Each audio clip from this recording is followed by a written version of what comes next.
गांव के एक कोने में एक बूढ़ा डाकिया रामू चाचा रहता था। सफेद दाढ़ी, आंखों पर मोटा चश्मा और कंधे पर पुराना झोला, यही उनकी पहचान थी।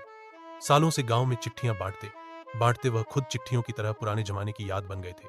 अब जब मोबाइल और इंटरनेट का जमाना आ गया था, कोई चिट्ठी लिखता ही कहाँ था। फिर भी रामू चाचा रोज डाक खाने जाते।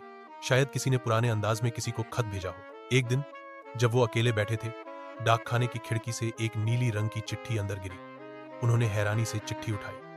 उस पर लिखा था, प्रिय रामू चाचा, आप तो सभी को चिट्ठियां बांटते हैं, पर कभी किसी ने आपको कोई खत भेजा है? मैं आपकी नातिन हूं, सिमरन। पापा कहते हैं कि आप अब बहुत अकेले हो गए हैं, पर मैं आपको याद करती हूँ। जब मैं छोटी थी, आपने मुझे गुलाब का फूल दिया था, याद है? यह मेरा पहला खत है। मैं चाहती हूँ कि आप भी किसी दिन मुझे खत लिखो। स्नेह के साथ, सिमरन, दिल्ली से। रामू चाचा की आंखें भर आई। बरसों बाद किसी ने उन्हें एक चिट्ठी भेजी थी, और वह भी उनकी अपनी सिमरन ने।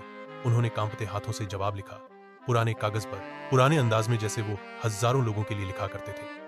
अंत। उस दिन के बाद हर हफ्ते एक नीला लिफाफा आता, कभी रामू चाचा के लिए, कभी रामू चाचा से। पुरानी डाक की खुशबू फिर से जिंदा हो गई थी।